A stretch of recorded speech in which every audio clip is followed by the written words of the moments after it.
अगले दिन जीवन बिना खाना खाए ही खेतों पर चला गया था। दोपहर को सुनीता लाली से कहती है, लाली बिटिया, दादी का ध्यान रखना। आज तेरे पापा खाना खाकर नहीं गए, बस मैं उनके लिए खाना खेतों पर लेकर जा रही हूँ, जल्दी ही लौट आऊंगी। सुनीता जीवन के लिए खाना लेकर जा रही थी। तभी रास्ते में जमींदार ने उसे देखा। सुनीता दिखने में बहुत सुंदर थी। जमींदार उसे ललचाई आंखों से देख रहा था। जैसे ही सुनीता पास आई, जमींदार बोला, इस गांव में आपको पहले कभी नहीं देखा, कौन हैं आप? मैंने भी आपको नहीं देखा, आप कौन हैं? मुझे नहीं जानती, मैं इस गांव का जमींदार चरण सिंह हूँ। अच्छा अच्छा, नमस्ते जमींदार जी, मेरा नाम सुनीता है। मुझे नहीं मालूम था, हम इस गांव में अभी भी रहने आए हैं। मेरे पति किसान हैं, वो दूसरों के खेतों में काम करते हैं। मैं उनका खाना लेकर ही जा रही थी। ठीक है जमींदार जी, अब मैं चलती हूँ, मुझे देर हो रही है। सुनीता के जाने के बाद जमींदार अपने मन में सोचने लगा, ये सुनीता सच में बड़ी सुंदर है।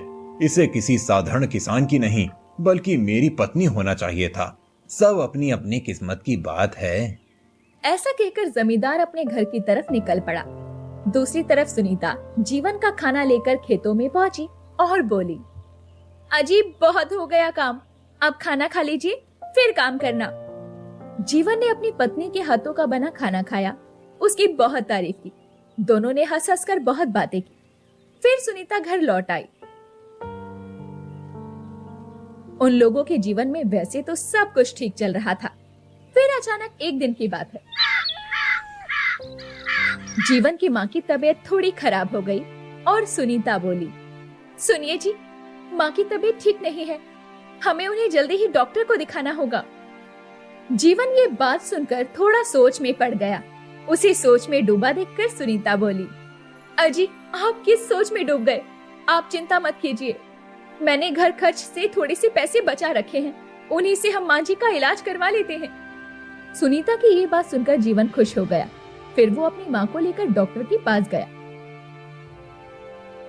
डॉक्टर ने उन्हें एग्जामिन किया और बोला, देखिए जीवन जी, आपकी माँ को पेट में इन्फेक्शन है, मैं कुछ दवाइयाँ देता हूँ, अभी तो आप इसे ले लीजिए, लेकिन आपको आपकी माँ का इलाज लगातार करवाना पड़ेगा, वरना उनकी बीमारी बढ़ भी सकती है और उनकी जान को भी खतरा हो सकता है।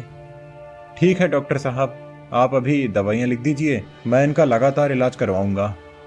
जीवन दवाइयाँ लेकर घर आ जाता है और जीवन की माँ कहती है, अरे बेटा, तुझे मेरे लिए इतना परेशान होने की क्या जरूरत है? मैं बुढ़िया आज हूँ, कल नहीं। आप कैसी बात करती हैं माँ, आपकी तबीयत हमारे लिए सबसे जरूरी है। हाँ बेटा, लेकिन मैं ये भी जानती हूँ कि तू बड़ी ही मेहनत करके कमा के लाता है और सिर्फ इतना ही कमाता है कि अपने घर का गुजारा ठीक ठाक चल जाए। अब मेरी दवाइयों के खर्चों का बोझ तू कहाँ से उठाएगा? तू चिंता मत कर माँ, मैं सब कर लूंगा। अच्छा, अब मैं खेतों पर जा रहा हूँ। ऐसा कहकर जीवन खेतों पर चला जाता है। दूसरी तरफ जमींदार सुनीता से मिलने का कोई बहाना ही ढूंढ रहा था। जैसे ही उसे पता चलता है कि जीवन की माँ की तबीयत खराब है, वो तबीयत पूछने के बहाने सुनीता के घर पर आ जाता है और कहता है, सुनीता, कैसी हो तुम? सुना है माँ जी की तबीयत खराब है। ठीक सुना है आपने जमींदार जी। देखो सुनीता, एक बात कहूँ, बुरा मत मानना। मैं जानता हूँ कि जीवन सिर्फ इतना कमाता है कि घर का खर्चा मुश्किल से चल पाता है। अब माँ जी की दवाइयों का खर्चा भला कहाँ से आएगा? तुम ऐसा क्यों नहीं करती कि तुम भी कुछ काम धाम करो? मेरे घर में तो काम की बहुत जरूरत है। आ जाना मेरे घर पर ही, काम में लग जाना। सुनीता ये जान चुकी थी कि जमींदार की नीयत कुछ ठीक नहीं है, इसलिए वो जमींदार की बात को टालते हुए बोली, जमींदार जी, अभी तो ठीक चल रहा है सब कुछ, कभी कुछ ऐसा लगा तो मैं जरूर आऊंगी। इसके बाद जमींदार वहाँ से चला जाता है। ऐसे ही कुछ दिन बीत जाते हैं। जीवन की माँ की तबीयत बहुत खराब हो जाती है। तब जीवन गांव के मुखिया के पास जाता है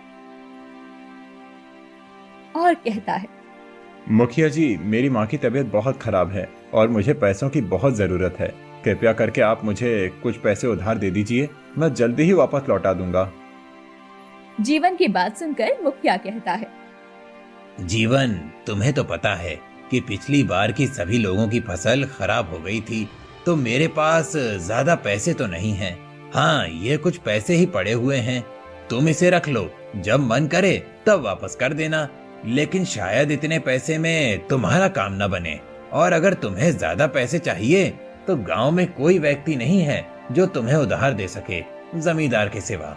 मानता हूँ जमींदार अच्छा आदमी नहीं है, लेकिन जरूरत पड़ने पर मदद तो सिर्फ वही कर सकता है। बस आगे तुम देख लेना भाई। ठीक है मुखिया जी, आपका बहुत बहुत शुक्रिया, मैं देखता हूँ।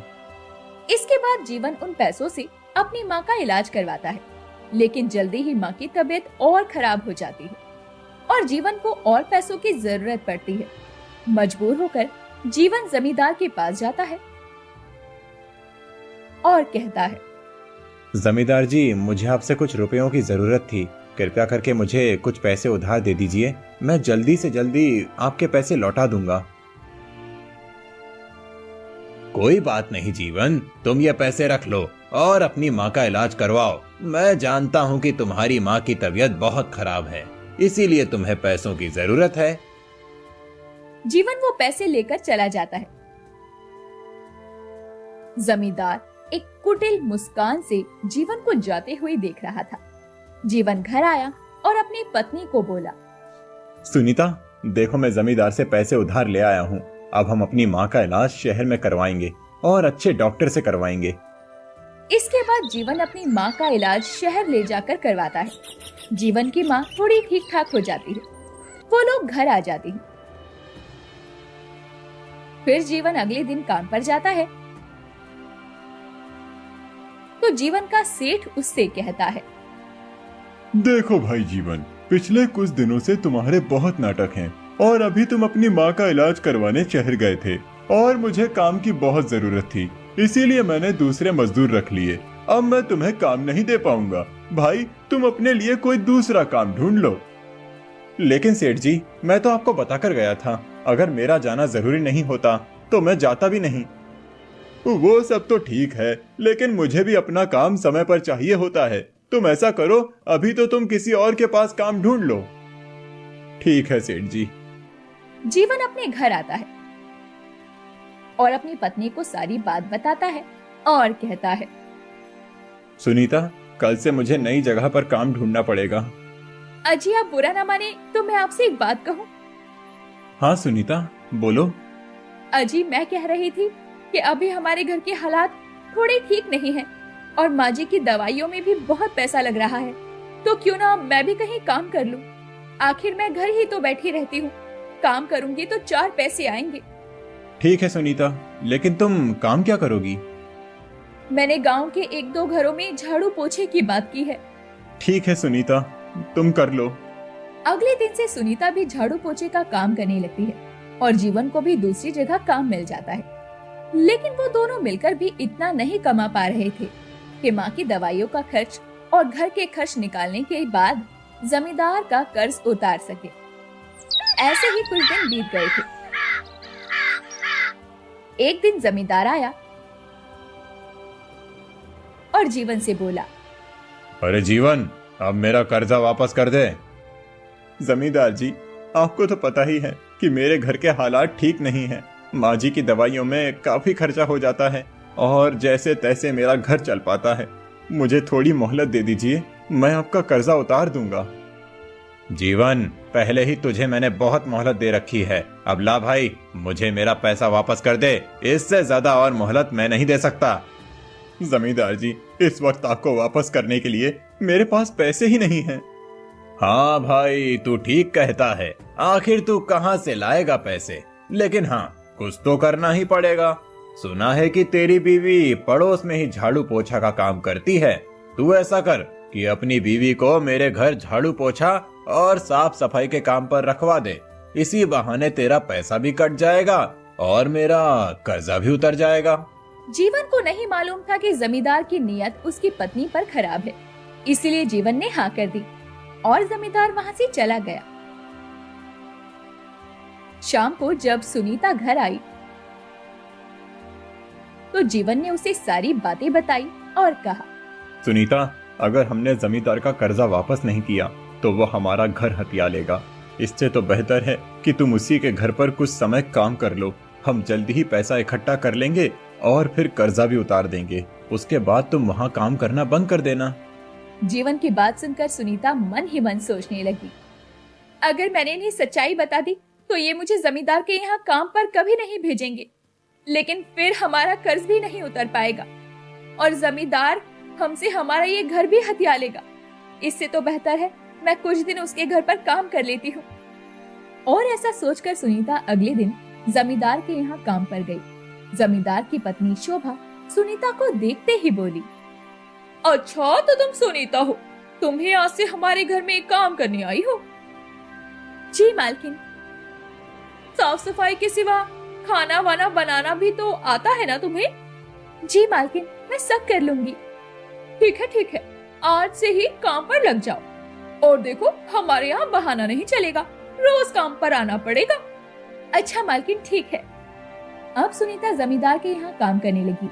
एक दिन सुनीता काम कर रही थी, तभी शोभा की एक सहेली शोभा से मिलने आई। शोभा ने सुनीता को आवाज दी, सुनीता, अरे ओ सुनीता, जल्दी से मेरी सहेली के लिए चाय और थोड़े बिस्किट वगैरह ले आ। जी मालकिन। शोभा की सहेली पारुल सुनीता को बहुत ध्यान से देख रही थी और फिर शोभा से बोली, शोभा, ये तेरे घर की नौकरानी है क्या? हाँ यार, अभी नई लगी है। इसके पति ने मेरे पति से कर्ज लिया था, वो वापस नहीं कर पाया, इसलिए ये काम करके चुका रही है। वो तो ठीक है यार, लेकिन ये बहुत सुंदर है। इतनी सुंदर नौकरानी रखते हुए तुझे डर नहीं लगता? क्या मतलब है तेरा? मैं समझी नहीं। अरे, इसमें ना समझने जैसा क्या है? पतियों की नजर का क्या भरोसा। और फिर तेरी नौकरानी तो बहुत सुंदर है, जरा ख्याल रखना। वे लोग बातें कर रहे